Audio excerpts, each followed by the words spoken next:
A very good morning, ladies and gentlemen here. A very warm welcome to the second ATPI Marix Global Crewing and Training Summit 2026 under the powerful theme, Making Seafarers Future Ready. We are delighted to host you here at the Radisson Blu Plaza, New Delhi. And before we formally begin the entire event, just a few pointers that we may keep in mind. Please keep your mobile phones on silent. You can carry your tea and coffee inside the hall and make sure you do not miss any sessions out here. Please note the emergency exits on your right hand side. There is also a scan code on your tables that you can scan and you can read more about our guests, panelists and speakers. And last but not the least, you can applause without hesitation. I can still see some hesitation. Can we learn how to applause well? Thank you, ladies and gentlemen. So this summit is in its second edition and it brings together global maritime leaders, ship owners, crewing managers, maritime academies, regulators and HR professionals. And what is our purpose here? To address the evolving needs of seafaring workforce. Ultimately, the summit will serve as a strategic platform for collaborators, knowledge sharing and partnership building to promote resilient and skilled workforce across the global maritime sector. So let us start with the inaugural session today, for which I invite on stage Captain Kamal Chadha, Managing Director, Marix Media Private Limited, to deliver the welcome address. Please, sir.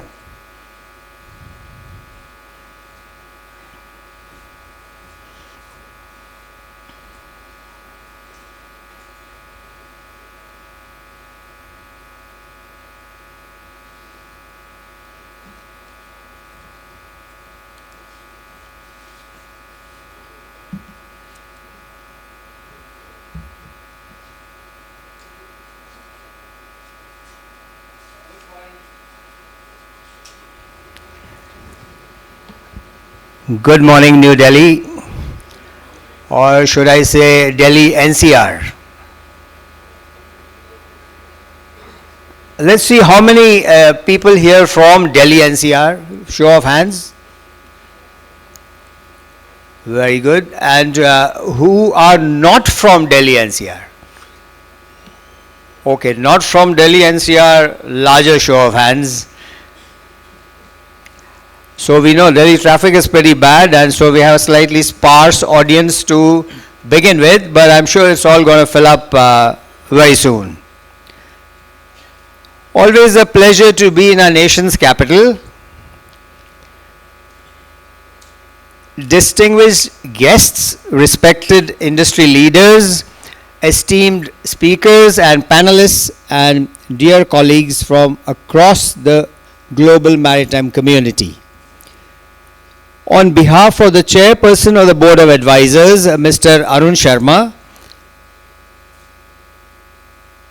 CMD of IRS, Captain Dr. Rajesh Tandon, I should say, the Deputy Chairperson, and all the board members, it gives me immense pleasure and pride to welcome you to the second edition of the ATPI Marix Global Crewing and Training Summit.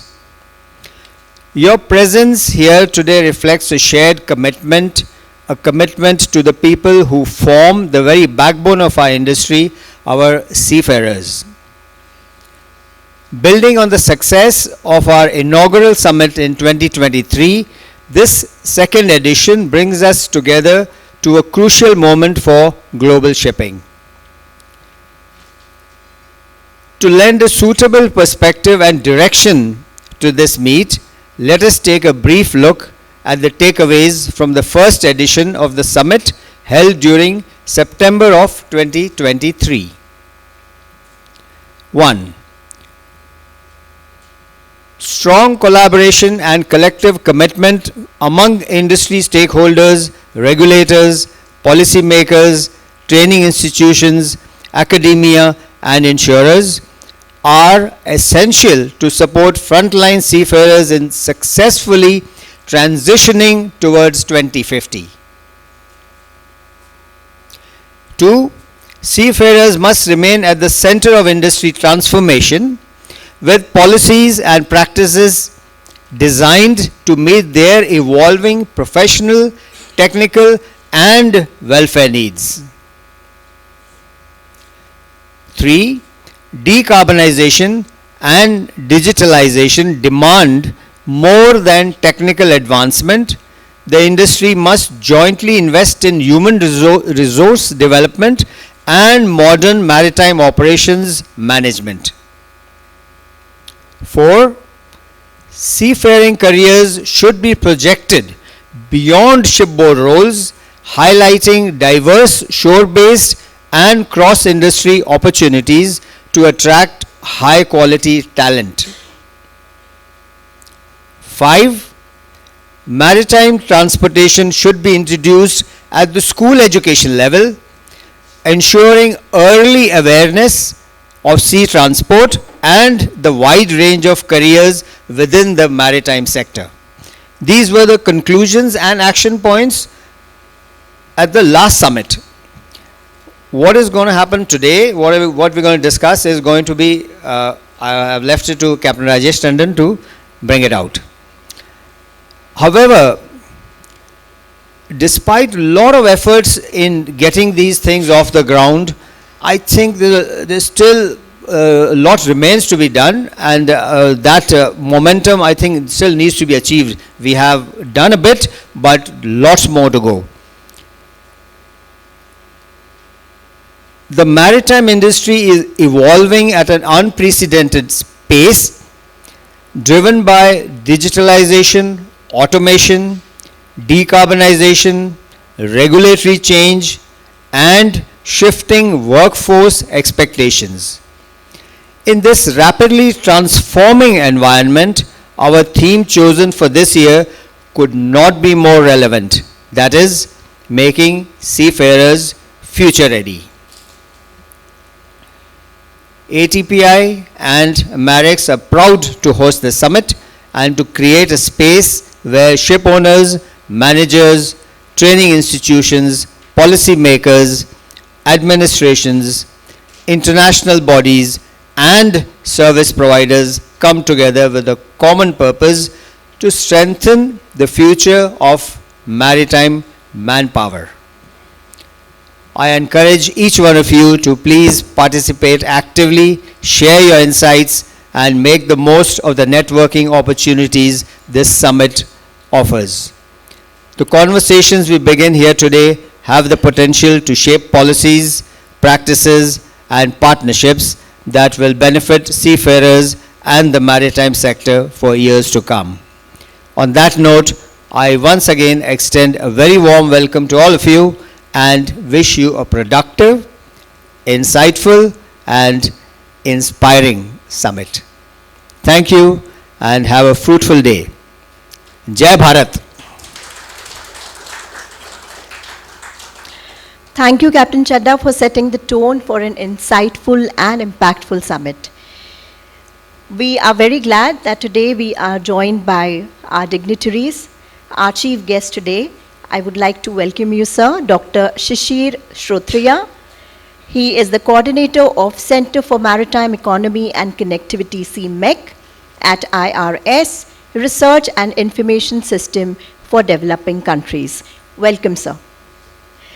We are also joined by our guest of honor, Shri Amitabh Kumarji, former Director General of Shipping. Welcome, sir. We are joined by our Deputy Chair, Board of Advisors, Captain Dr. Rajesh Tandon. He is also the CEO of OSMA. Of course, I don't have to mention that, but I have to. And we will soon be joined by another guest of honor, Frederick Björk Abdul Magid. He is the Deputy Consul General, Royal Norwegian Consulate in Mumbai. So he is expected to join us soon. Now, let us move on to the next part of the event, which is the traditional lighting of lamp that symbolizes knowledge, progress, and new beginnings. May I request our distinguished dignitaries, our chief guests, and guests of honor, along with Captain Kamal Chadda, to please come forward and light the lamp. Captain Tandon, please join us. We also invite Ms. Elena Gerasimova, Labor Law and Labor Standards Specialist ILO, Decent Work Team for South Asia, to join us for lighting of lamp, and Captain Indresh Kharbanda, Maritime Veteran and Expert, to join us for lighting of lamp.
Thank you, everyone. May I now request our chief guest and guest of honors to please come up on the dais.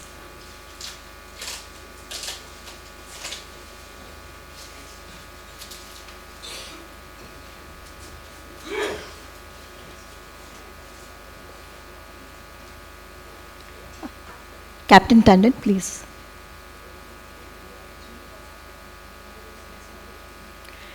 We will soon be joined by our guest of honor, as I mentioned earlier, Frederick from the Norwegian Consulate General.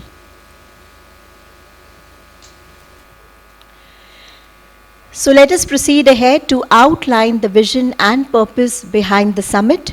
I invite Captain Dr. Rajesh Tandon, Deputy Chair, Board of Advisors for the summit, and CEO, FOSMA, to come forward.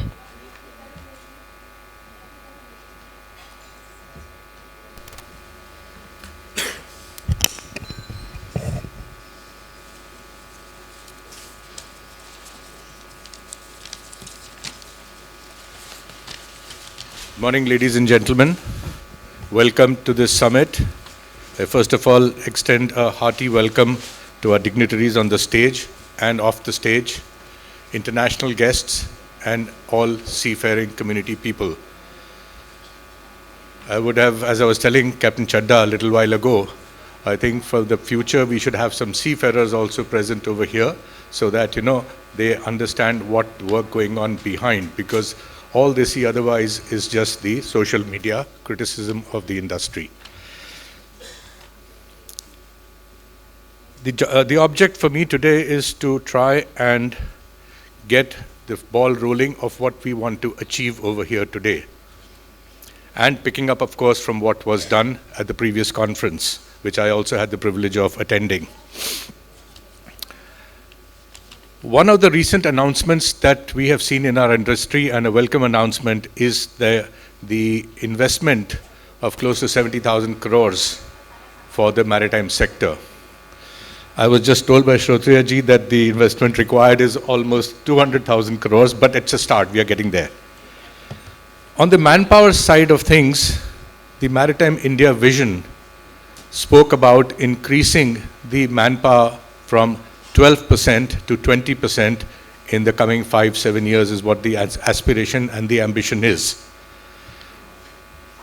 Recently, we had a visit from the chairman of the National Shipping Board to Mumbai. He met up with FOSMA, MASA, and trying to take feedback, etc.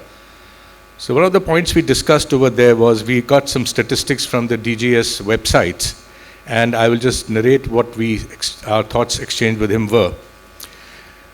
Currently, we have approximately 96,000 officers, and when I say officers, I'm talking only about the deck and engine and electrical side of the ETOs, masters, chief engineers, etc. 96,000 active seafarers we have in India.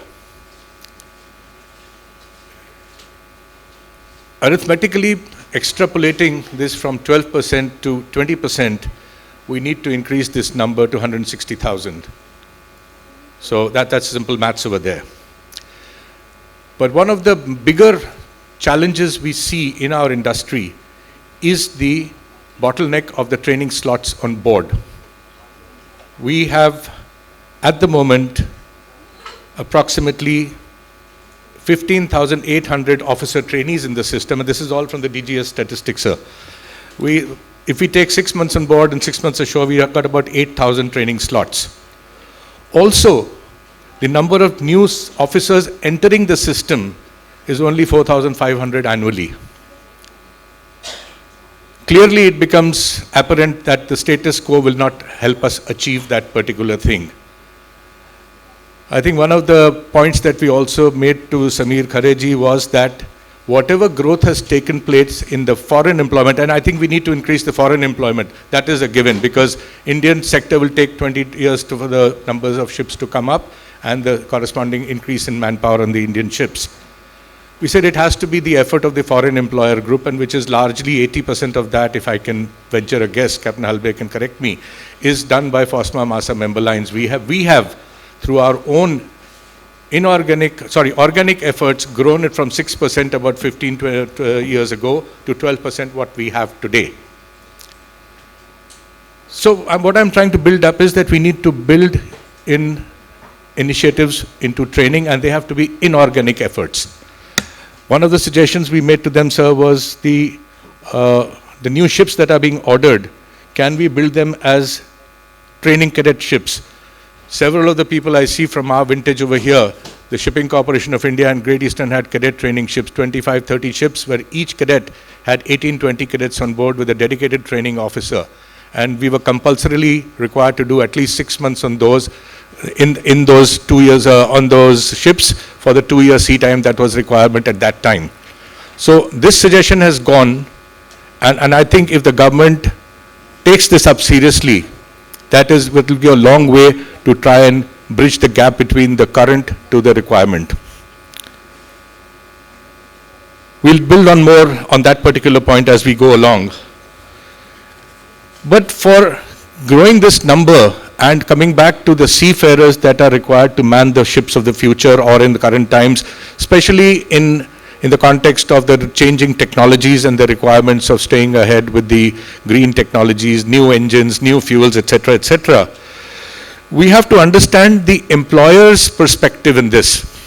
I think our first panel session will bring out the expectations of the employers, managers, ship owners, and we really look forward to a meaningful discussion from leading ship management representatives who employ Indian seafarers globally are here. The second one, which also corresponds with the theme of this conference, is Are Seafarers Future Ready? The readiness gap, and this is one of the reasons why we have anxiety levels on ships going up, mental stress, etc., is are they properly fully trained? Are they competent to do the job? And especially in the changing technologies, that's becoming a very, very important thing for us. But we need to take a step back. We need to see, are our trainers competent enough and developed enough to be able to transfer that knowledge that is required to drive the ships of tomorrow? Historically, we have seen is that all the training institution heads here will perhaps bear out with me. We struggle to find competent trainers. I mean, there are, of course, exceptions. There are people who are committed. But largely, the training institutes are struggling to find proper trained trainers or to develop them up to that standard. I think a bit of an attention needs to go there. There is one thing that I am aware of, and I think Mr. Pawan Kapoor is here, he'll probably talk about it, is the continuous assessment, development and certification of maritime trainers. This presentation, I believe, was made to DG Shipping, and I think he's seriously looking at it to try and have it introduced within the DG's systems. But obviously this change will be required, and it should be definitely pursued from their side. I'll go back to the point I made about seafarers, that it leads to anxiety, mental health and well-being issues. The third session, which will be chaired by my dear friend Adrian, who's sitting there at the back. And we've got stalwarts over here. Deepti, there's Deepti sitting there, and several other doctors are there. So we'd like to hear from you. What do you suggest we need to do over here on that particular point? Also, I think, Adrian, you are presenting the survey you carried out. Adrian, of course, his introduction will come, but he has carried out an industry-wide survey of Indian seafarers, in which over 5,000 seafarers, active seafarers, have participated. And it is, I don't understand the language, but it's algorithm-driven to find out how the people are performing, what is their mental makeup, how they can work better, and feedback 360, anonymous feedbacks goes to the company, and direct feedback to the individual, what areas he needs to develop. But I don't want to comment and make a mistake on my statement there, but Adrian will look forward to that. And finally, India boasts of 1.5 billion population. Are we harnessing the right talent from our country? We are only getting people from the coastal areas, ya Jan Pehchan wala, or somebody who comes out to sea. And the biggest thing we have seen about this is the lack of awareness across the length and breadth of our country. The interior people are not even aware of what this particular profession is all about. A schoolboy of 7th standard will definitely know doctor kya hota hai, what is a lawyer, what is airline pilot and everything. But what a ship's captain does, he probably doesn't even know what a master does. So whose fault is it? And it's not just seafaring I'm talking about. With the ambition that we are talking about of growing the fleet, growing India's share in shipping, building ships, there will be so many ancillary services that come out. Over the years, I have personally taken this as a challenge, and I have been writing papers about this, that what does the government need to do? Do we need to introduce maritime education, maritime technology, maritime whatever commerce you want to call it at school levels, so that people by the time they reached higher secondary levels can take an elective in this sector? But that can only happen if they have a future in sight.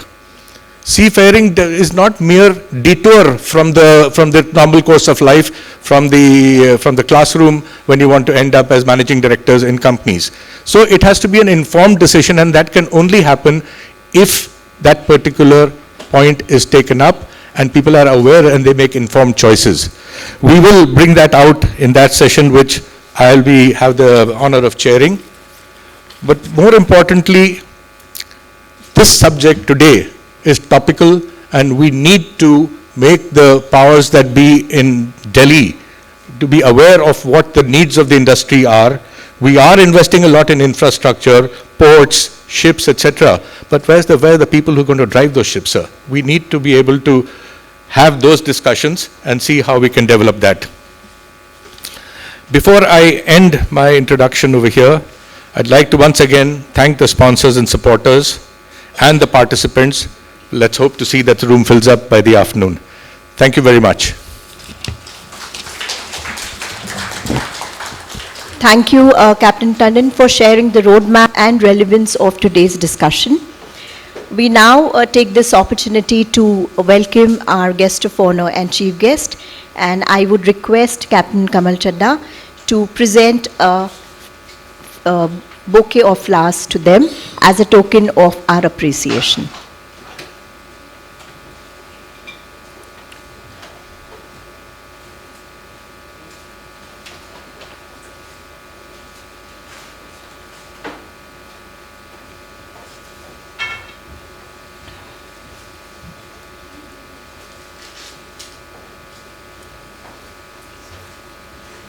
Our chief guest, Dr. Shishir Shrotriya. Can we have a round of applause for sir?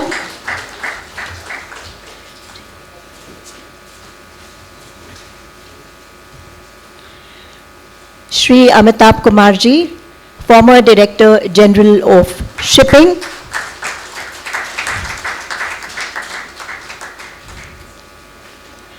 And our very own Captain Dr. Rajesh Tandon, Deputy Chair, Board of Advisors and CEO, FOSMA.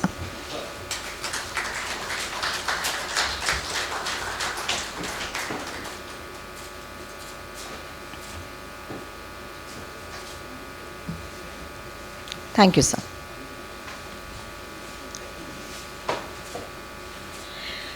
Let us move ahead. Now we have a distinguished guest of honor today here with us, Shri Amitabh Kumarji, IRS. He is a distinguished civil servant who served as the Director General of Shipping as India's representative to the International Maritime Organization. He began his career in customs administration, where he developed a strong foundation in regulatory enforcement and international trade facilitation.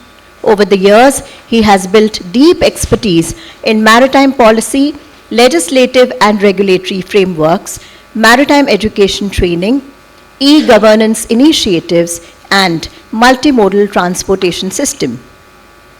As Director General of Shipping, he played a key role in shaping India's maritime administration, aligning national regulations with international conventions, and strengthening institutional capacities.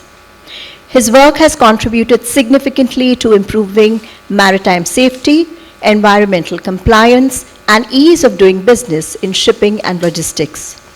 Through his engagement at the IMO, Shri Kumar effectively represented India's interests on global maritime issues, contributing to international deliberations and policy formulations.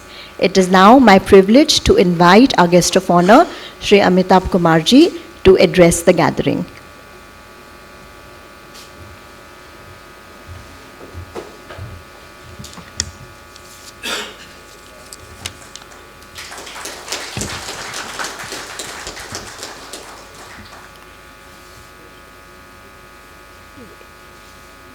Honorable Chief Guest, other dignitaries on the dais and off the dais, good morning, friends.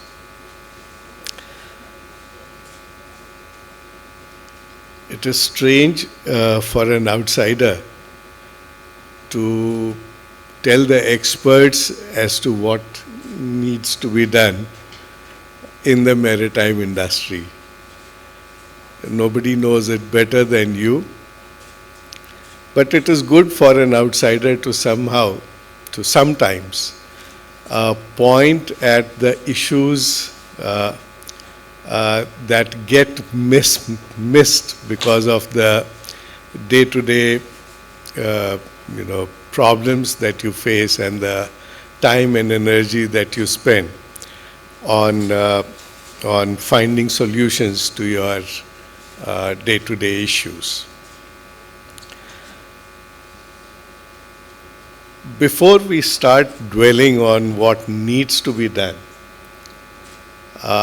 let me first congratulate this community for giving a stellar performance in last 10 years. If there is one bright spot in Indian maritime industry, that is the growth of seafarers. The number of seafarers in India has increased at 17% year on year in last 8 or 9 years, which is phenomenal by any standards and has not been seen anywhere else in the world. If this is the kind of growth that we have seen, then we are doing few things rightly, and we need to acknowledge what we have done correctly and see if what we have done in the past would still be applicable for our future strategy. Many a times, what we do in the past, we continue to keep doing it, thinking that if it has given good results in the past, it will give good results in the future also. But the base changes, the requirement changes, the strategy changes, and maybe what we did in the past will not actually work in future. We have a very ambitious target in our Maritime India vision to increase the number of Indian seafarers to 500,000 from the present 300,000. It is still an uphill task. So before we discuss what we need to do to make seafarers future ready, we have to be very clear in our mind as to what future Indian seafarers should look like, where these 500,000 seafarers would be working, what kind of vessels they would be operating, what kind of geographies they would be working at, what kind of resource is required to get them there, and what kind of competencies, education, and other knowledge we require to impart on them to get there. We all know, and everyone sitting in the room knows, that we are very good.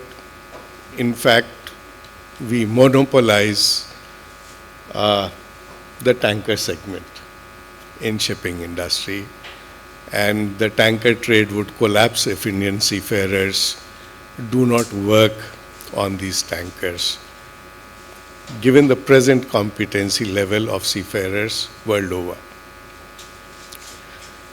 But if we have to increase, we cannot concentrate only on tankers, especially the emphasis that the world is now paying on green energy. Maybe 30 years from now, as many tankers will not be required. So where will our seafarers work at? We know that Indians have very little presence on gas carriers, relatively less presence on bulk carriers, and almost negligible presence on cruise ships. Cruise ship is the fastest growing segment in the shipping industry. If we have to really make another jump in the number of Indian seafarers, then we need to concentrate on the segments where we have lagged for some reason or the other, and also analyze the reason why we have lagged in those sectors. The competency, the knowledge, the attitude that we require for working on a cruise ship would be very different from the attitude that we require in, say, a bulk carrier. If we continue to keep training our seafarers uniformly, then maybe at some point of time, we will produce seafarers who would not be suitable for certain segments of shipping where we need to concentrate. For cruise, we don't just need technical competence. We need an equally important aspect of hospitality. Hospitality training given to even the seafarers, captains, chief engineers, second mate, who could interact with the passengers, could give confidence to the passengers, could bring glamour to the voyage, to the passengers. And that kind of training we have not thought of. We are still far away from thinking, in terms of going segment-wise for training. We do think in terms of technical knowledge, but not in terms of peripheral knowledge that would be required for certain segments. And I think this group, in its deliberations, should start thinking in those terms also. Captain Tandon very rightly pointed out about the constraints that we will face. We had these constraints when we moved from 100,000 to 300,000 in 6-7 years. The training will always be constrained. The training berth on board ship will be a bigger constraint.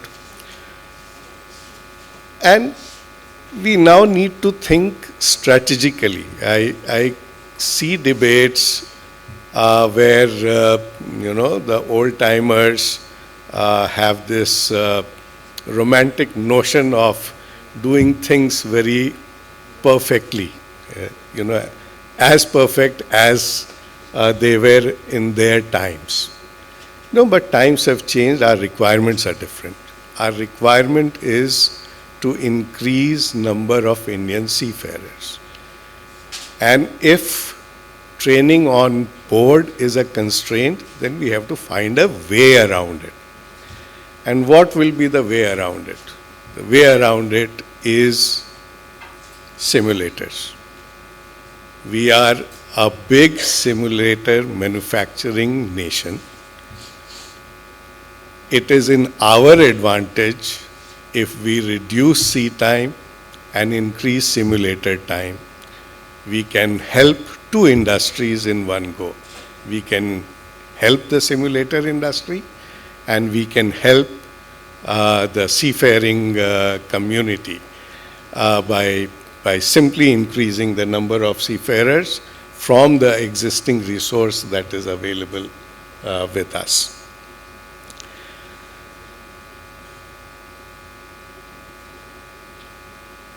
But having talked of these specific issues which we need to tackle in terms of strategy and in terms of our policy, we also have to be very clear as to what the seafarers, irrespective of the vessel they work on, need to look at. And 4 developments are there for anyone to see, which we as an administration, you as an employer, ship owner, has to look in all seafarers. The rate at which digitalization, AI, electronics, is moving. It is hard to miss that the seafarers manning these vessels need to be updated on these new technologies. Mere knowledge of nautical science or marine engineering may not be enough in days to come. The bigger challenge for for the policy makers today is on green shipping. The problem is because we have, as a policy group, somehow managed to put, the cart before the horse. We have come up with a target without knowing how we are going to achieve that target. And that is what is creating confusion across industries, because people just don't know what vehicle are we going to use to achieve that target. And training seafarers today on these green issues is like looking for a black cat in a dark room. We just don't know what to do. But we have to be smart. We need to see how these developments are going to pan out in next 5 years, in next 10 years, and next 15 years. And next 15 years are going to be very crucial for green shipping. From what I can understand, I'm not an expert, but from what I hear from people, what I read, it seems methanol is going to be the short-term solution that the ships would use in 2030 if the targets are very strictly imposed, and if some cost is imposed on vessels if they miss on targets. But the bigger challenge is the 10-year horizon and the 15-year horizon, where people are talking of hydrogen, both the technologies, hydrogen combustion and hydrogen fuel cell. I don't think hydrogen fuel cell is a solution for bigger vessels. But if this Japanese trial of hydrogen combustion engine becomes successful, then that is one technology that we need to look at and maybe start training our seafarers on that. India is also very bullish. India, has 25% reserve of thorium. And India is very bullish on developing small modular reactors using thorium as a fuel. Small modular reactor has been developed by many countries. It is not a new technology. But reactors that use thorium as a fuel would be a new thing which may revolutionize shipping as an industry. It requires a lot of regulatory changes also, but that may also be a future for the shipping industry if the industries collaborate and succeed in times to come. The third thing that I think the seafarers need to be trained now is the huge regulatory changes that are happening around us, not only in IMO, but in many related fields. We have hydrogen mission, we have solar mission, we have whatnot. Everything you think, there is a mission now, and everyone is coming with new standards, new regulations, which needs to be introduced in our maritime education also, just to keep people abreast of what is happening around the world. So regulatory challenges is one issue where the seafarers need to be keep abreast, both at college level and at working level. And the fourth change that we are now seeing has gathered pace is gender diversity. We are seeing more and more women coming in seafaring community, and the seafarers need to be trained on how to handle work situation with diverse gender on board. I am sure today's deliberation will look into many more aspects which I may have missed out, and come up with a solution. But the solution, I must remind, should keep our targets in mind of having at least 500,000 Indian seafarers on board. If there are constraints, we need to find solution. It is good to point out problems, but pointing out problem is the first stage. The second stage is finding solution to the problems. And deliberation like this with so many dignitaries need to find find solutions. And those solutions, I'm sure, will be more than welcome to all the policy makers, whether in Delhi or in Bombay. So thank you very much. Thanks for having me, and best of luck for the deliberations today.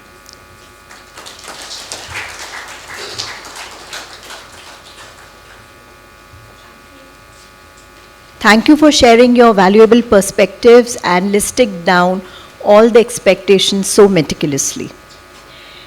It is now my privilege to invite our guest of honor, Mr. Frederick Bjerk Abdul Magid, Deputy Consul General, Royal Norwegian Consulate, Mumbai, to please join us on stage.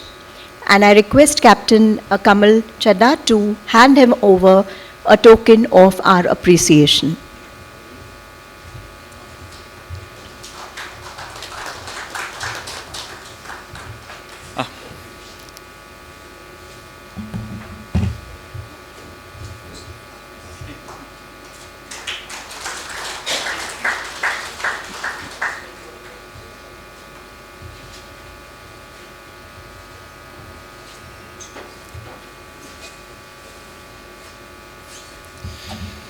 So yes, thank you very much for having me. I forgot my notebook, so I have my notes on the phone.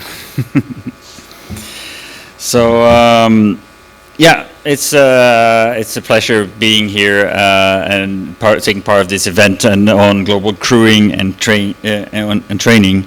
And a big thanks to Marx Media for inviting me.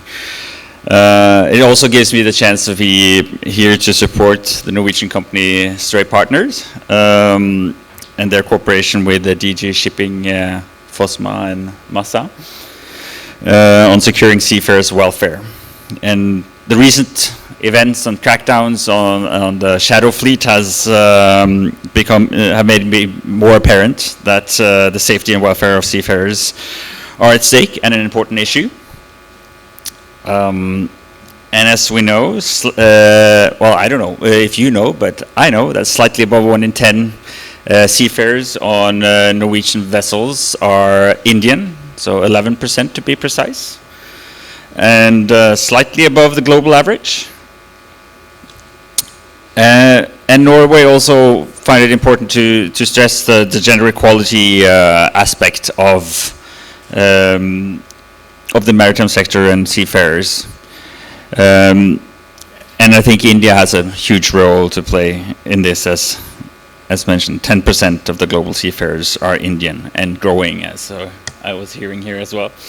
So very good. And it was stressed that it's important to do the training, and Norway through the EFTA agreement signed a TEPA agreement with India recently, and skilling is part of the agreement, and investments and It is expected to create about 1 million jobs in India with the investment over the next 15 years.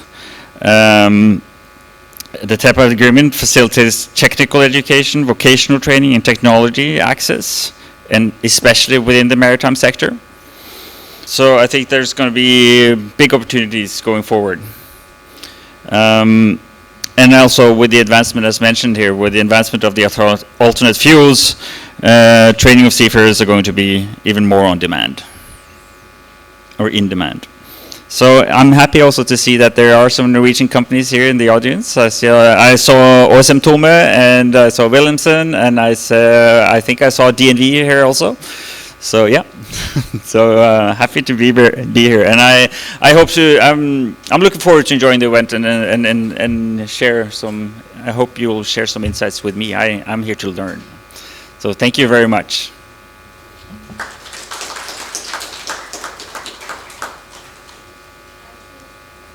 Thank you, Frederick, for sharing your insights and news about new recent developments that are coming in for the sector. I now invite Captain Kamal Chadha to introduce our chief guest for today.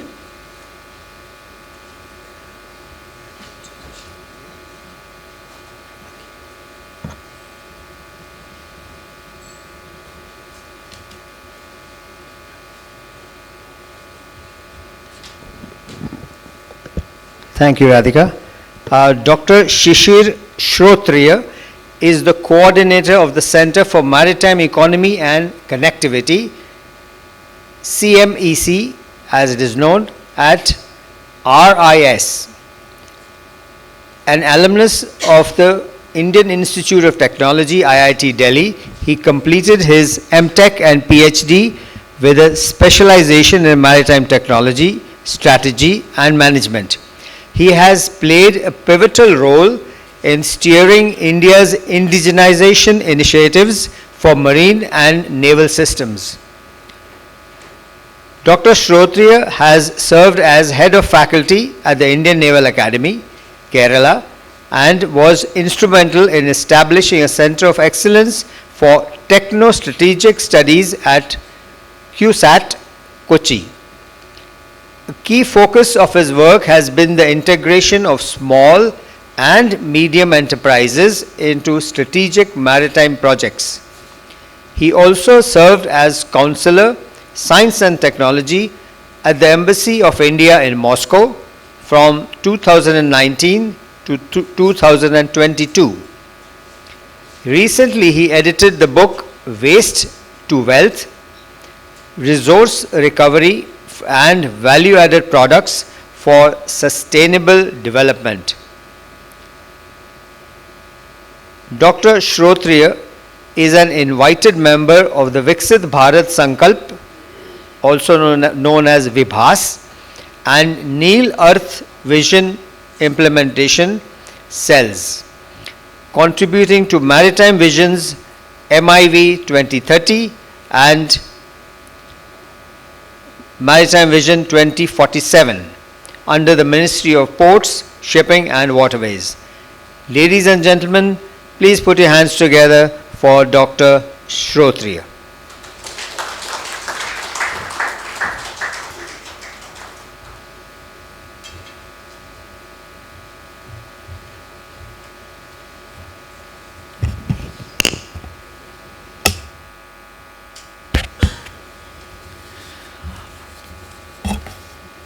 Good morning, ladies and gentlemen.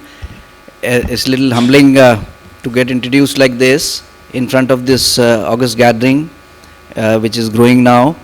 I am thankful for the distinguished guests on dais, our former Director General, DG Shipping, Mr. Amitabh Kumar, Captain Chadha, Captain Tandon, and the Deputy Consul General of Norway. So this gathering is of experts, and we are here to dwell on the aspect of human-centric approach towards a future-ready workforce. India is a powerhouse as you're aware, in many fields, and we have done a great bit in terms of our growth numbers. In 2015, our workforce levels, the seafarer workforce, were close to 1 lakh. Now we are triple of that, 3 times, and this growth has been possible because of the distinguished guests and the interventions and the hard work the industry has put in. So put your hands together for a gratitude for this industry.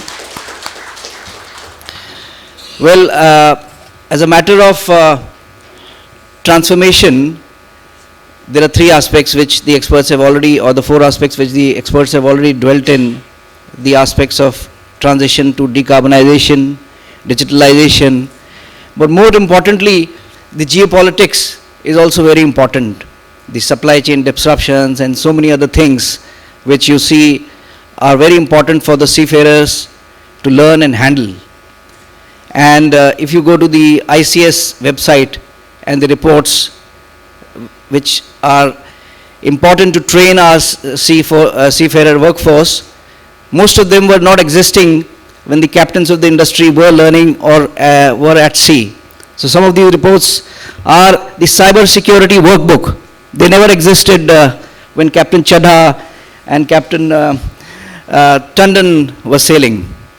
The drug trafficking, how to handle drug trafficking, piracy, robbery, of course, how to handle the underwater radiated noise, the guidelines for that, greenhouse gas compliance, and so many others. So the industry is expecting you, or expecting the seafarers, as I read it from one of the reports of ICS itself, the seafarers are expected to promote free trade, fair competition, and market access. What a huge task, can you imagine? So it's an onerous task on all of you, all of us, and that's why we are here today. Acknowledging this aspect, COP26, the IMO, the ILO, and the International Transport Workers Federation, ITF, and the developed or formulated a maritime just transition workforce, maritime just transition workforce for smooth, inclusive, equitable transition that can strike a balance between sustainability and human resources. Well, the experts have also underlined that more than technology, the skill or the soft skills are more important to handle all these vagaries of life at sea. So the BIMCO report 2026 is yet to be published, but I am sure if I request the audience to raise their hands, I am sure almost everybody would have participated in the survey. Would you kindly like to raise your hands if you attempted the survey of BIMCO 2026 report? Before the report comes out, there is an extensive survey for months together, and that's how the report is released, BIMCO ICS reports, which are very authentic report on the seafarers. Now in this transformation, digital transformation and technology transformation, AI and adopting of the technologies is very important. We are also, India as a country is also at the brink of hosting the AI Impact Summit. I'm afraid the complete aspects of the AI Impact Summit have been ignorant to this big stream of industry. They're talking about people, they're talking about planet, they're talking about growth or the progress. But as an industry carrying almost or more than 80% of the global cargo, and it's so important for the supply chain, we are not talking about the impact of AI and technology on people and the transition. So we leave this to experts like this and the seafarers. You're aware at sea that tools like Marine GPT, and CGPT, AI-driven chat boxes, have already found their place as executive assistant to the crew and to the captains to retrieve and process data for communication. Already these CGPT is already live. A few of you would have already used it. Well, so this transition, as I mentioned, of course, is very important, and training our workforce for this transition is equally important for the global stability, as our Norwegian friend brought out, that we are now 11% of the manning of the Norwegian ship owners associations, the fleet owned by them, and it's growing. But the impact of the geopolitical transitions and tensions, the regionalism, the shifting choke points are equally important to be sensitized to our workforce, and so that they can be future ready. As far as the global regulatory transitions are concerned, well, I would just like to highlight that of course we would be, as per the DG Shipping, we would be paying some price. India as a country, it will cost us close to 100 million annually to reach the 2030 targets, where there will be rise, because of the decarbonization and change in fuel. But there is equally important aspect of training in various aspects, and handling dual fuel engines and alternate fuels, and creating capacities for that is equally important. And we have to start that. We should have started that yesterday and not today. So this is what the industry, it has to be done with the industry participation. Government alone cannot do everything. As you are aware that we are capable, if we are capable of creating 25% of the global patents at the GCCs which we have, we are equally competent to create simulators and training institutes which can create or seamlessly help us in transition from the current workforce to the future ready workforce. I would also like to highlight the importance of some of the new or emerging needs, regulatory needs or compliance needs. The IMDG code, the International Maritime Dangerous Good Code, set out the international standard regulating the maritime transport of hazardous material in packaged form. This requires a lot of training in any case, and all of you are aware about this.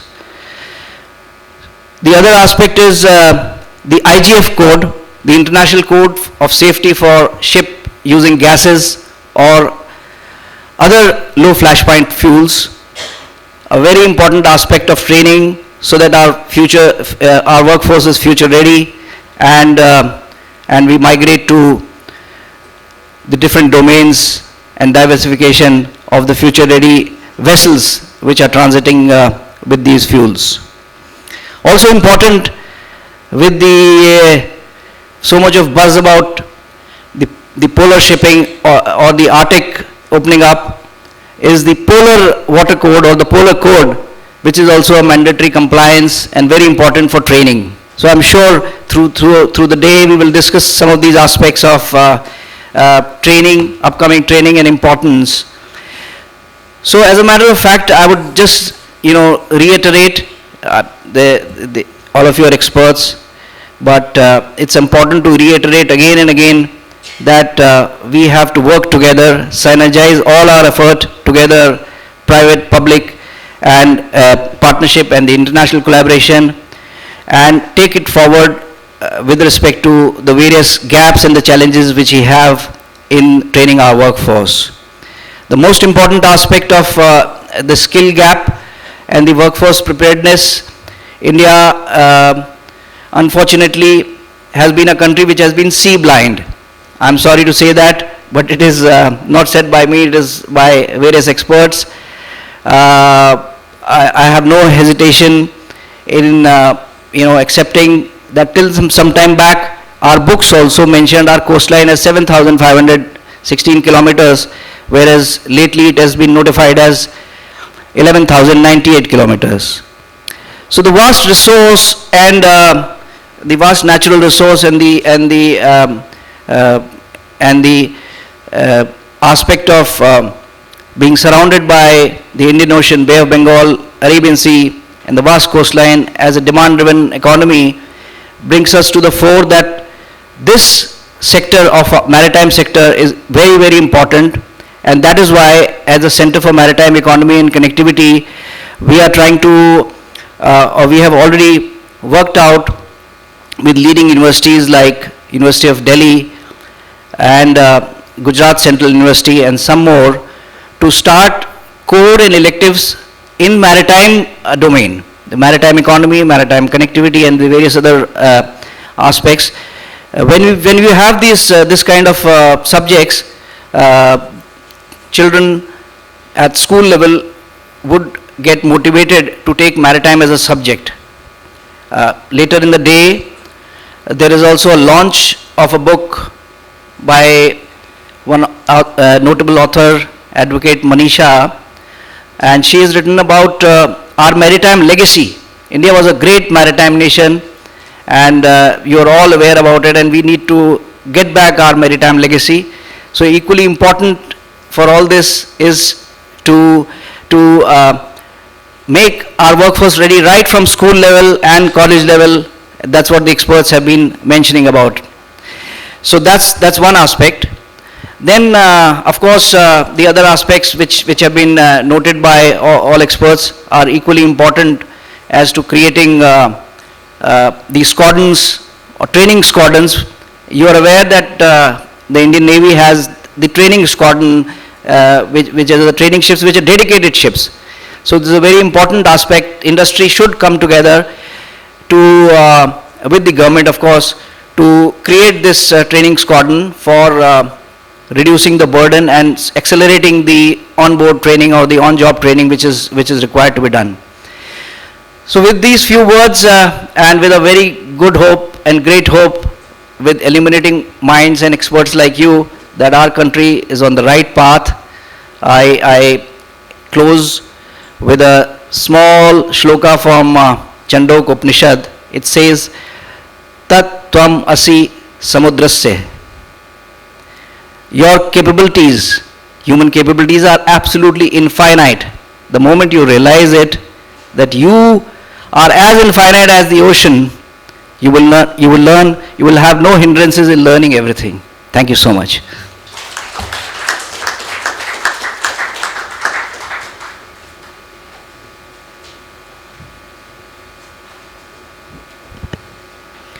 Thank you, sir, for sharing the gaps and the emerging trends in the sector.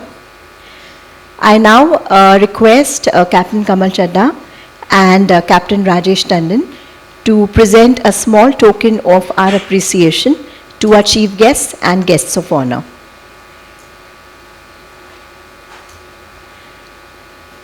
Mr. Amitabh Kumarji.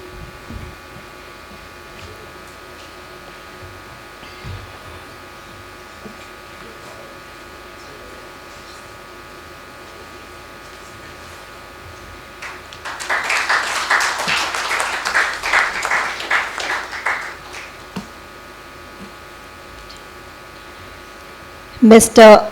Frederick Bjerk Abdelmaged.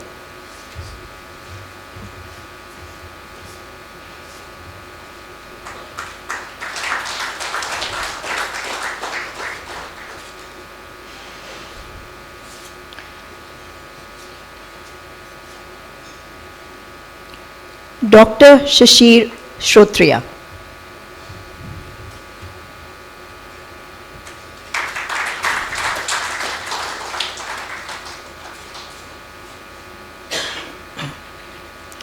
Can we have all of them together for a group picture, please?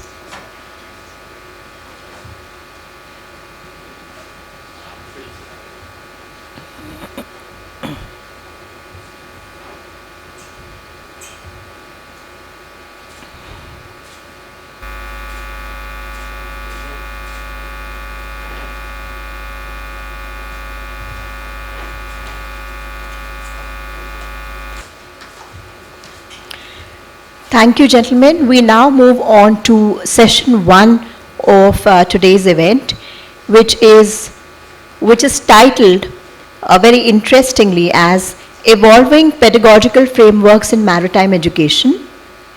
This session focuses on academic and training perspectives shaping tomorrow's seafarers. For the same, we have a special video message with us from Professor Maximo Q. Mija, President of World Maritime University. Can we please have the video? Excellencies, distinguished participants, ladies and gentlemen, greetings. My name is Maximo Mejia, and I am President of the World Maritime University, WMU, headquartered in Malmö, Sweden. WMU was established by the International Maritime Organization in 1983 as its Center of Excellence for Postgraduate Maritime Education. While I wish I could be physically present at the summit, prior commitments prevent me from doing so.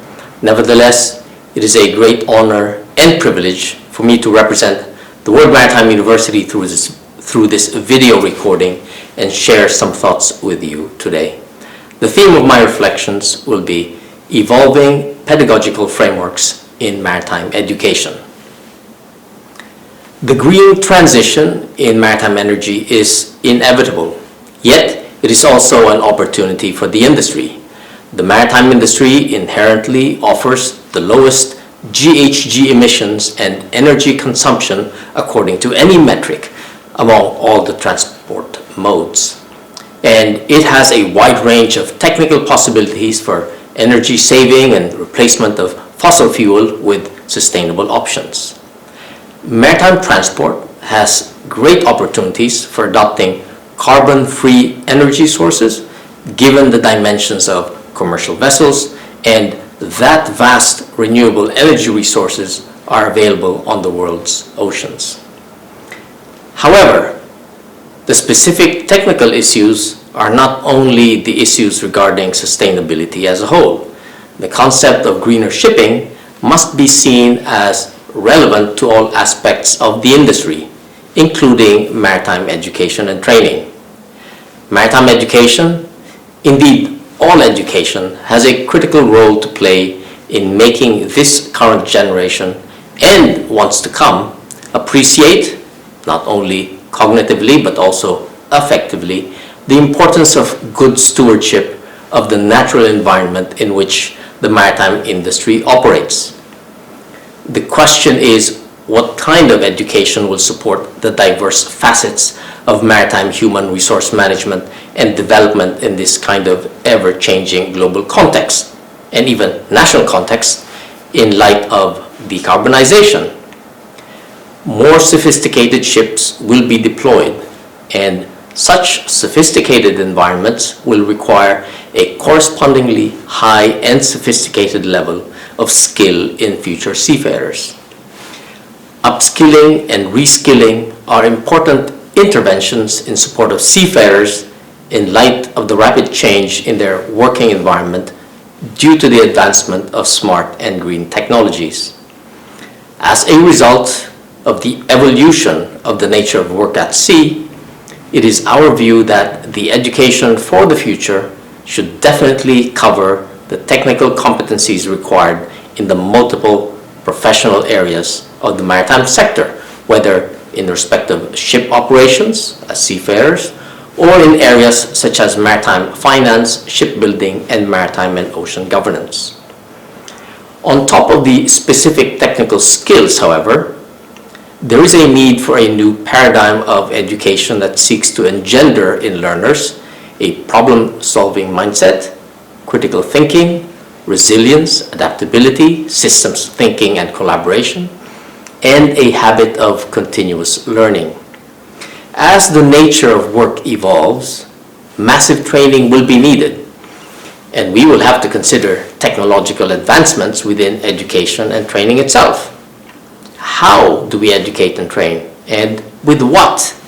Online or hybrid learning, blended learning mediated by technology, artificial intelligence applications, virtual reality, VR, augmented reality, AR, mixed reality, MR, or extended reality, XR.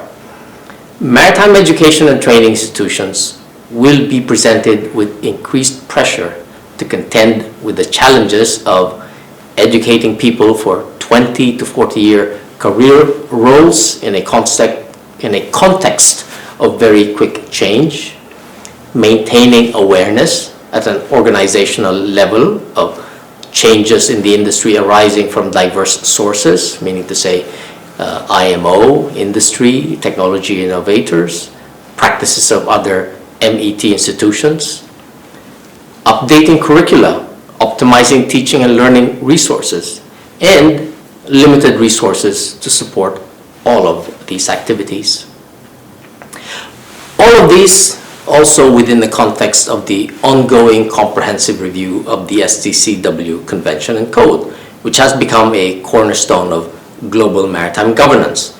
No matter the nationality and no matter the flag, any ship's crew should be able to demonstrate a baseline of competence. The 1995 as well as the 2010 amendments reflect the evolving needs of the industry over the past 3 to 4 decades. But standards must evolve further. Today, STCW is undergoing a comprehensive review that is not merely a technical exercise. It is a profound opportunity to redefine maritime competence in the face of the 21st century's challenges. One of the most urgent areas for revision relates to the safe handling of new fuels. The conventional STCW framework was built with petroleum-based fuels in mind, where training focused on fire safety, spill management, and exposure risks associated with hydrocarbons. In contrast, the emerging generation of fuels introduces a far broader array of hazards. Depending on the alternative fuel, our seafarers could face extreme flammability, significant toxicity risks, health and sustainability concerns, among many others. Seafarers must not only possess knowledge of these hazards, but also develop practical proficiency in handling them safely, conducting drills that replicate real-world scenarios. Also, the modern vessel is no longer an isolated machine traversing oceans. It is a node in a vast digital ecosystem linked to satellite networks, shore-based monitoring centers, and supply chain management platforms. This connectivity delivers operational efficiencies, but also exposes ships to cyber threats. Malware, phishing, or unauthorized access to navigation and engine control systems can have catastrophic consequences. Cyber awareness must therefore become a core professional competence. Officers with IT duties must be trained in resilience measures such as network segmentation, intrusion detection, and recovery procedures in the event of a cyber incident. The shift towards alternative fuels and greener technologies brings a fresh set of occupational health concerns and should be seen not only as ancillary, but rather as central to the well-being of the crew. The long-term sustainability of seafaring as a profession depends on ensuring that these new risks are comprehensively addressed in both training syllabi and onboard safety cultures. The stresses associated with long voyages, isolation, and demanding operations underscore the need for mental health literacy. Incorporating modules on leadership, conflict resolution, and mental well-being into STCW training would mark a progressive step toward teaching well-being as a priority rather than a peripheral concern. Seafarers must not only demonstrate technical proficiency, but also cultivate interpersonal skills, cultural awareness, and respect for human dignity. This emphasis reflects broader societal expectations that the workplace, whether on land or sea, should be safe, inclusive, and supportive. A more holistic vision of professionalism has already been adopted through mandatory training on violence, harassment, and bullying. Perhaps the most overarching competence required for future seafarers is the ability to engage in systems thinking. The complexity of green propulsion technologies, integrated bridge systems, and multi-layered supply chains demands an approach that goes beyond road procedures. Officers and crew must be trained to see the vessel as part of an interdependent system, one in which technical, environmental, and human factors constantly interact. A fuel choice decision cannot be separated from considerations of port availability, emission regulations, or crew readiness. Adaptability, too, is critical. As technologies evolve at a pace faster than regulatory updates, seafarers must learn how to quickly absorb new information, troubleshoot unfamiliar systems, and collaborate with shore-based experts. Maritime education and training institutions occupy a pivotal position because they serve as the bridge between two simultaneously evolving frameworks that affect the skills required at sea: the evolving pedagogical framework and the evolving regulatory framework. The challenges posed by decarbonization, digitalization, and shifting social expectations will not be met by the existing curricula alone. Instead, they demand a new generation of teaching methods, new partnerships across sectors, and new commitments to equity in access and opportunity. To remain relevant, maritime education and training institutions must incorporate emerging competencies into their syllabi and training programs.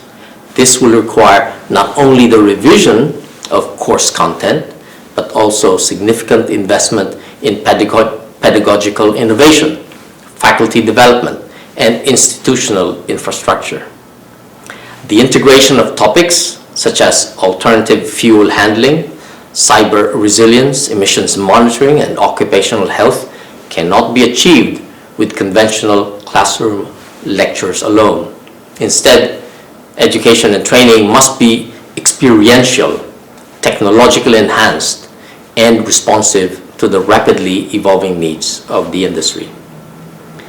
Despite the availability of highly realistic simulation systems and other advanced technological innovations, maritime education and training institutions around the world face significant obstacles, due in no small part to tight financial constraints.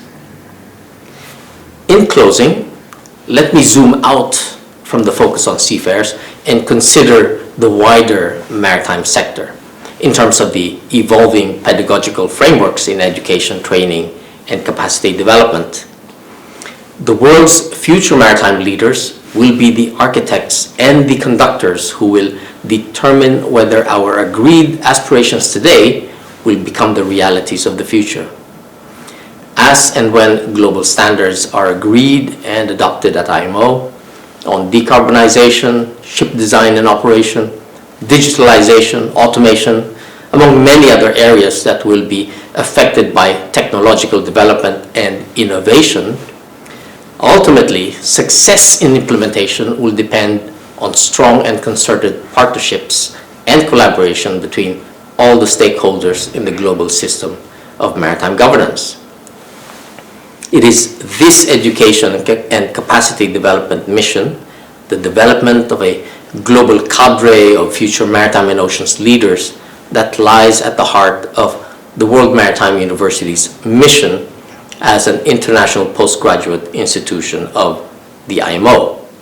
Many WMU alumni today already hold positions of great responsibility around the world and serve as senior maritime officials and directors general in maritime administrations and transport ministries, as directors of shipping companies and ports, as heads of maritime academies, naval and coast guard units, and recognized organizations.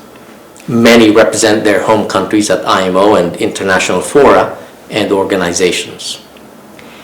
In a maritime world transitioning to decarbonization, education, training, and capacity development are needed more than ever to ensure that future maritime leaders and professionals are equipped with cutting-edge knowledge and state-of-the-art skills, network, and competence to serve as the major drivers that we need towards global stability and sustainable development in the maritime sector, all for the good of humanity. I would like to commend the organizers of this second edition of the Global Crewing and Training Summit and the Kashti Awards 2026. I am truly grateful for the invitation to share some thoughts at this gathering. Platforms such as this facilitate the exchange of ideas across the wide range of maritime stakeholders that will help chart the course towards a healthier planet and a more sustainable maritime sector. Thank you.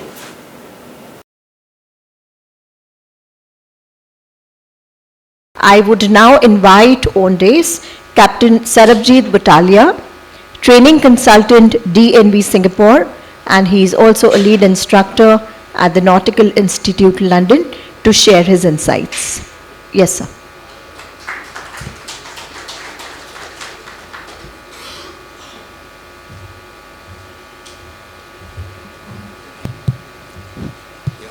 Good morning. Can you hear me all? Yeah. So good morning, everybody, and thank you for inviting. A great occasion for me because I have my mentor here, Captain Tandon, and Professor Max was my teacher at the World Maritime University. So two great people. When they told me to speak about this topic, that what we should do in 21st century, I'm not sure. Because if I was sure, I would be a billionaire. But what I found was there is a very good paper published by the World Maritime University about Seafarers 2040. So I'm going to highlight a few points there, and we see where we take it from here. As a mariner, we call it, sorry? Okay, yeah. So I will just show you those key points and then take it from there. Yeah. So these are some. Yeah. So this is what Professor Max says. Maritime education, indeed, all education has critical role in making this current generation want to appreciate not cognitively but effectively the importance of good stewardship from the natural environment in which maritime industry operates. So that is one of his experts. And the second point which I liked is that the ships are getting more and more sophisticated. And are we ready for it? Are we skilling and reskilling? And it's a good word to use, but needs a lot of resource. It's nice to sit here and talk about it and go away, but if you ask, many of us are trainers, it's a tall order. Are we prepared to invest money in the trainers to prepare for the next century? So what I have put here for you is few things here. How do we educate and train seafarers of 21st century?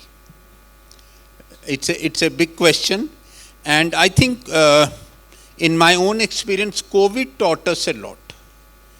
If you see pre-COVID, many of us, and myself including, were traveling so much. Now, some of my sessions I start 6:30 in the morning when DNV Singapore logs me in and you work through them. Is the STCW prepared for something like that? Because remember, those are value-added training. How do we translate or look into that in the STCW framework?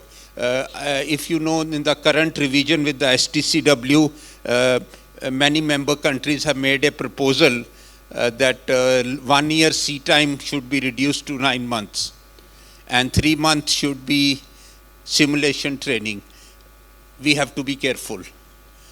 We have to be very careful in these issues, because we should have good simulator instructors, infrastructure to cope up with it. So it's not such a easy task to cover from there. The second, we are talking about hybrid learning. In my work in the Indian Institute of Foreign Trade, we do a lot of hybrid learning, but are we prepared as an industry? In my opinion, whatever I have done with hybrid teaching, in a classroom of 15 people are good enough for online. The rest switch off the videos and maybe cooking or looking after the babies. That's the main thing I can say from there. Now, where do we go from here? Now, this is what a report says about 2040, that for Masters Chief Engineers, the work will not change much. There will be a lot of equality, but the work will not change much. We, as I think our honorable guest mentioned, Amitabh Kant, that we need to have soft skills. And developing soft skill not easy. I've been doing a lot of work on behavior competency with the OCIF standards. Developing soft skill will take time. It's nice to talk about it, but it needs a lot of effort to develop for seafarers.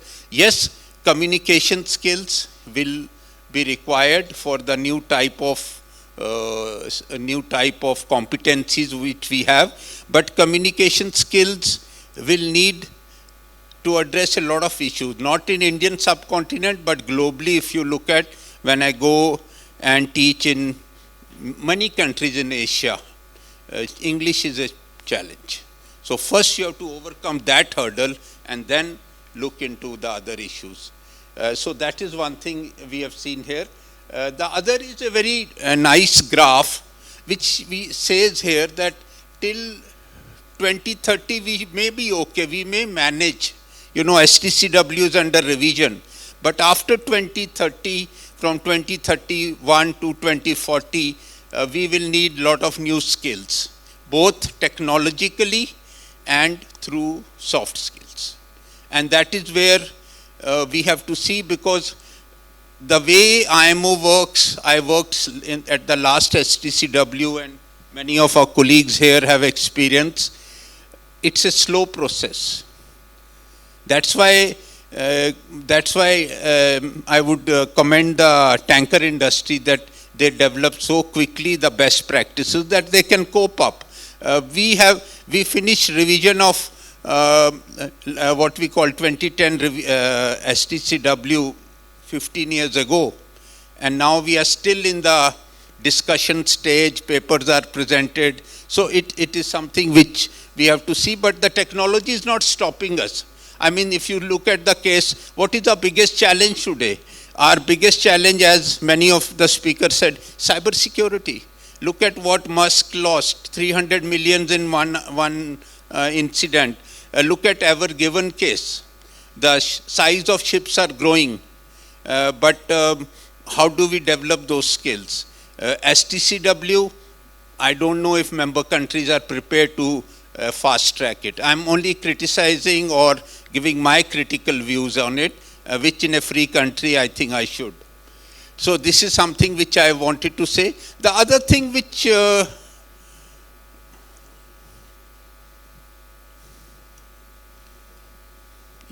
so the other thing are the new skills which are coming up. Whether it is, if you look at, the ships are now being fitted with solar panels, ships are now fitted with alternate fuels,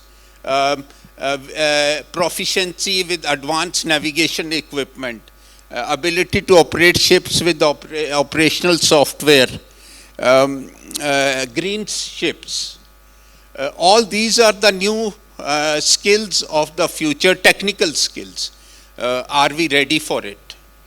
And that's a big question I think we should take away from this conference. The other part is the soft skill part, from resource management, what we should develop, sales and communication, quality control, analytical skill, digital technological skill, leadership, and then looking into manual endurance and other things. Now, these are some of the skills which we will have to use for the future. Moving on, now WMU has done a good job by highlighting you the top 5 skills on the technical and on the soft skill side. And number 1 is the quality control. On this side, it is the competency to handle alternative fuels. I mean, if you look at the last MEPC, it was a washout. You know, we don't know where we are going. 2050 is not far away. Shipping contributes about 830 million tons of CO2, you know, and it's a huge challenge for us because we are still struggling with the guideline. Many of you who are dealing with alternative fuels, if you look at the whole concept, LNG is the only fuel you can live with. Rests are still deep in the making. Methanol, whether it is ammonia, you know, in Singapore they are doing some training on it, but the guidelines are not available, you know. So ammonia being high risk and things. So what alternate fuels we have or what we require the skills are only for LNG, and that is being done, so that's not a problem. The second is real-time monitoring system. I don't see there is a problem with that. Proficiency in working with advanced navigation equipment. Yes, a good idea. You know what breaks my heart? When I go to various training centers and I see the seafarers are disillusioned.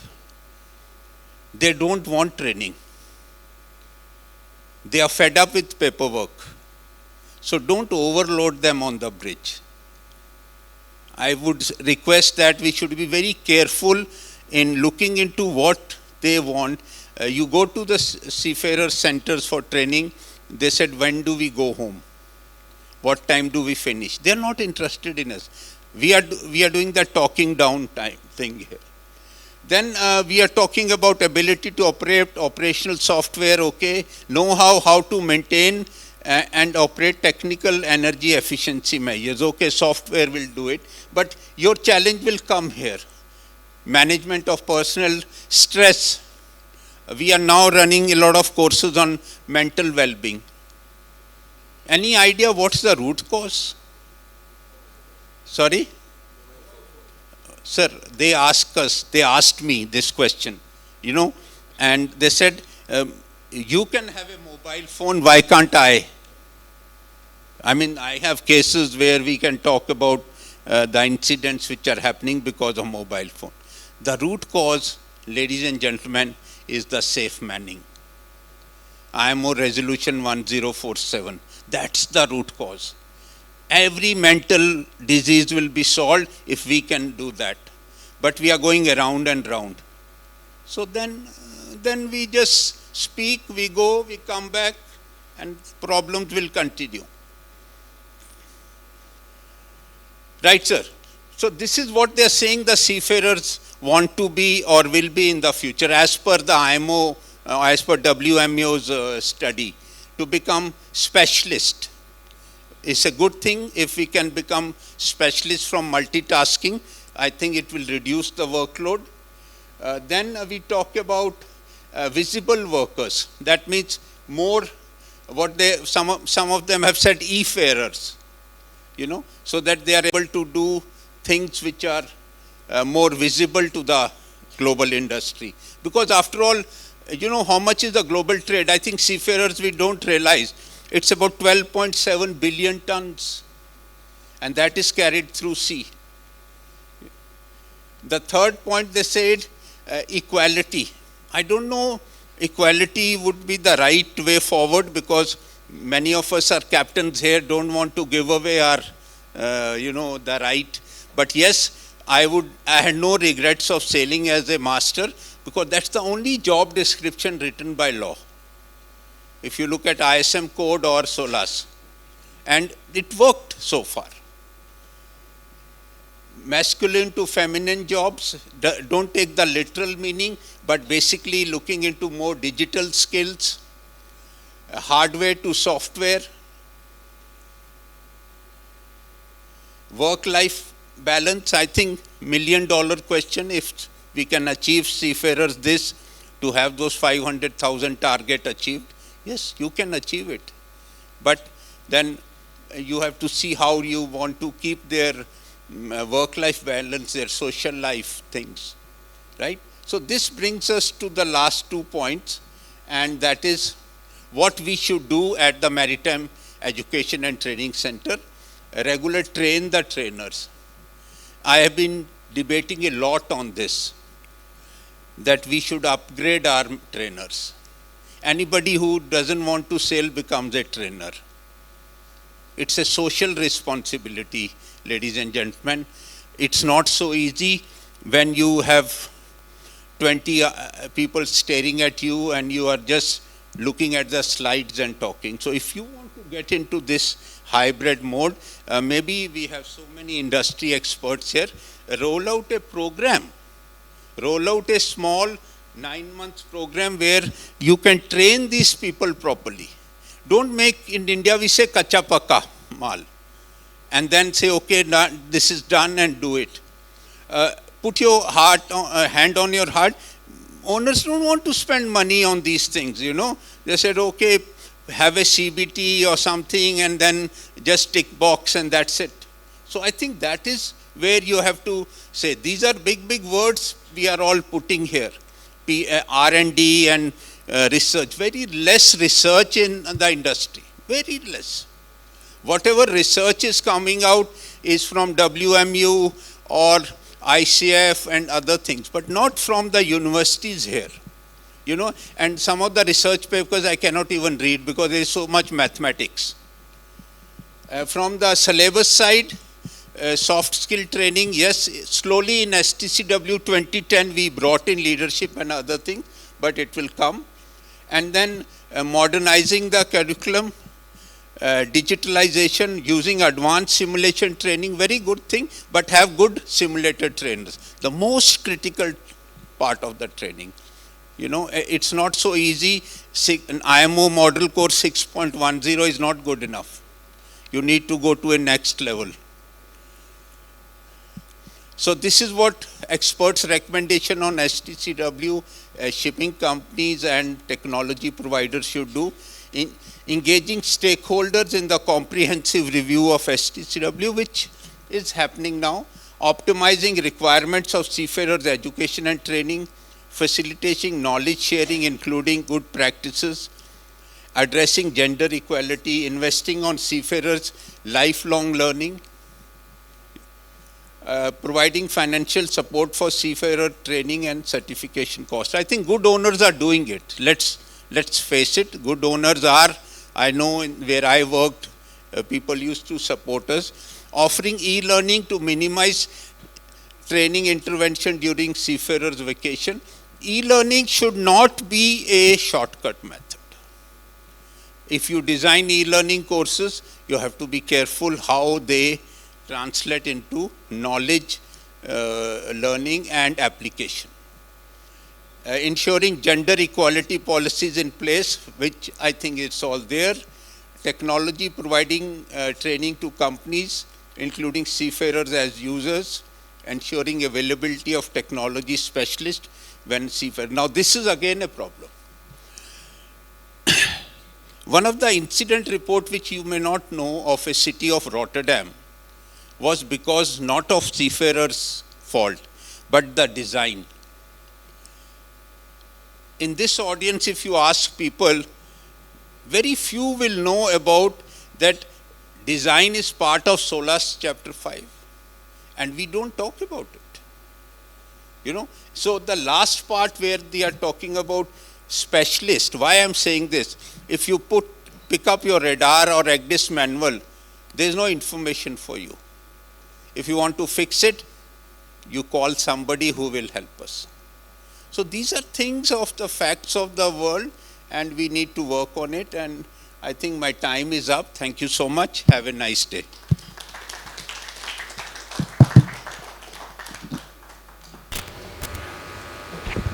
So please stay back with us. I request Captain Kamal Chadda to present a small token of our appreciation to Captain Butalia.